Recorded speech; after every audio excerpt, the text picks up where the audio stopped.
Assalamualaikum warahmatullahi wabarakatuh. Perkenalkan, saya Muhammad Saman Alhamdani dari Institut Agama Islam Darussalam Martapura.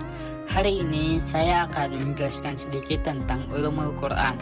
Mungkin ada di antara kalian yang sudah sering mendengar istilah ini atau malah baru pertama kali mendengarnya. Kali ini saya akan membahas satu persatu dengan bahasa yang sederhana supaya lebih mudah dipahami. Al-Quran sebagai kitab suci umat Islam bukan hanya sekedar bacaan yang kita lantunkan dalam sholat ataupun majelis-majelis ilmu, tetapi juga merupakan pedoman hidup yang perlu kita pahami dengan benar. Nah, untuk bisa memahami ilmu Al-Quran lebih dalam, ada satu cabang ilmu yang membahasnya secara khusus, yaitu ilmu ulumul Quran. Kira-kira apa sih itu ilmu ulumul Quran? Apa saja yang dipelajari dalam ilmu ini? Apa tujuannya dan bagaimana secara perkembangannya? Yuk kita bahas lebih lanjut. Sebelum masuk ke pembahasan yang lebih dalam, kita mulai dari definisinya dulu. Ulumul Quran berasal dari bahasa Arab, di mana ulum berarti ilmu-ilmu dan Quran merujuk pada kitab suci Al-Quran. Jadi secara sederhana, ulumul Quran bisa diartikan sebagai ilmu yang mempelajari segala hal yang berkaitan dengan Al-Quran.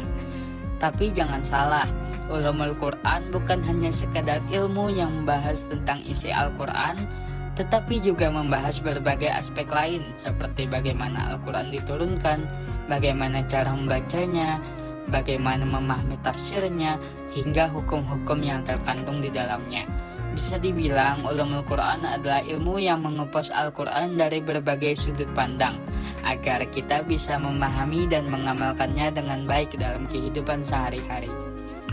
Setelah tahu pengertiannya, sekarang kita masuk ke ruang lingkupnya. Apa saja sih yang dibahas dalam ulumul Quran? Ternyata banyak banget.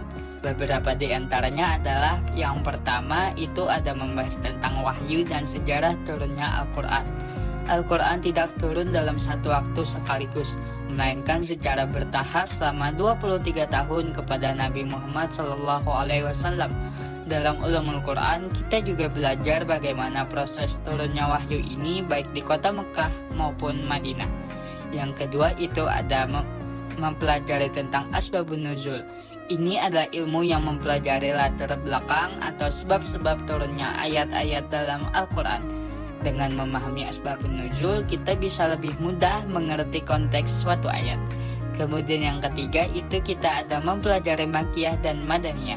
Al-Quran terbagi menjadi dua bagian berdasarkan tempat turunnya, yaitu Makkiyah yang diturunkan di kota Mekah dan Madaniyah yang diturunkan di kota Madinah. Ayat Makkiyah biasanya berisi tentang akidah dan tauhid, sedangkan ayat Madaniyah lebih banyak membahas hukum dan sosial kemasyarakatan. Yang keempat itu ada membahas tentang qiraat Al-Quran.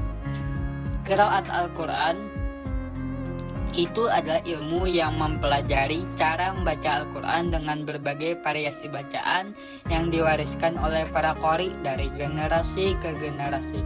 Kemudian yang kelima itu ada tafsir dan ta'wil, yang dimana tafsir adalah penjelasan tentang makna ayat Al-Quran secara jelas berdasarkan kaidah ilmu tafsir, sedangkan ta'wil lebih mendalam ke arah makna batin atau filosofis dari ayat-ayat tertentu. Yang keenam dan yang terakhir yang kita bahas di video kali ini adalah ilmu nasikh dan mansukh. Dalam Al-Quran ada beberapa ayat yang hukumnya diperbarui oleh ayat lain. Inilah yang dipelajari dalam ilmu nasikh dan mansukh, yaitu ayat yang menghapus dan ayat yang dihapus hukumnya. Dan tentu masih banyak lagi aspek lain yang bisa kita pelajari dalam ulumul Quran. Sekarang pertanyaannya, kenapa kita perlu belajar ilmu ulumul Quran? Dan apa sih manfaatnya bagi kita? Oke, di sini saya akan menjelaskan juga apa tujuan belajar ilmu ulumul Quran. Yang pertama itu agar kita bisa memahami Al-Quran dengan lebih baik. Karena Al-Quran itu bukan hanya sekadar dibaca, tapi juga untuk dipahami dan diamalkan. Dengan ulumul Quran kita bisa memahami maknanya secara lebih mendalam. Kemudian tujuan mempelajari ilmu ulumul Quran adalah menjaga kemurnian Al-Quran. Dengan ilmu ini kita bisa mengetahui mana bacaan dan tafsir yang benar sesuai dengan ajaran Rasulullah SAW dan menghindari kesalahpahaman dalam memahami ayat-ayatnya. Yang ketiga, sebagai tujuan ilmu ulumul Quran adalah sebagai pedoman hidup. Al-Quran adalah petunjuk hidup bagi kita sebagai umat Islam. Dengan memahami ulumul Quran, kita bisa lebih mudah mengaplikasikan nilai-nilai Al-Quran dalam kehidupan sehari-hari. Yang keempat adalah menghindari kesalahan dalam menafsirkan Al-Quran. Terakhir, mari kita bahas sedikit tentang sejarah perkembangan ulumul Quran. Bagaimana ilmu ini berkembang dari zaman Rasulullah hingga sekarang.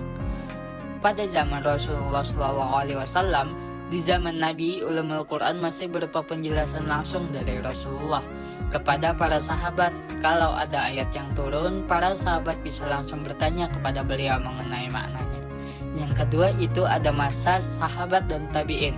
Setelah Rasulullah wafat, para sahabat seperti Ibnu Abbas, Ibnu Mas'ud, dan lainnya mulai mengajarkan tafsir dan pemahaman Al-Quran kepada generasi berikutnya. Yang ketiga adalah masa klasik pada abad kedua hingga ke abad Hijriyah. Di masa ini banyak ulama mulai menulis kitab-kitab tentang ulumul Quran. Beberapa karya yang terkenal diantaranya adalah Al-Burhan fi Ulumil Quran, karya Imam Az-Zarkashi, dan At-Itqan fi Ulumil Quran, karya Imam Asy-Syuyuti. Yang keempat itu adalah masa modern atau masa sekarang. Ilmu ini terus berkembang hingga sekarang. Banyak universitas ataupun pesantren yang mengajarkan ulumul Quran secara lebih sistematis. Bahkan ada penelitian khusus tentang Al-Quran di berbagai bidang ilmu. Jadi dari pembahasan tadi kita bisa menyimpulkan bahwa ulumul Quran adalah ilmu yang membantu kita memahami Al-Quran dengan lebih mendalam. Dengan mempelajarinya, kita bisa tahu bagaimana Al-Quran diturunkan, bagaimana cara membacanya, bagaimana menafsirkannya, dan bagaimana menerapkan dalam kehidupan sehari-hari. Semoga penjelasan ini bermanfaat dan bisa menambah wawasan teman-teman semua. Jangan lupa untuk terus belajar dan mendekatkan diri kepada Al-Quran, karena inilah pedoman hidup kita sebagai umat Islam. Terima kasih sudah menyimak pembahasan ini sampai akhir. Jika ada pertanyaan atau topik yang ingin dibahas lebih lanjut, jangan ragu untuk tulis di kolom komentar. Jangan lupa like, share, and subscribe biar kita bisa terus belajar bersama. Wassalamualaikum warahmatullahi wabarakatuh.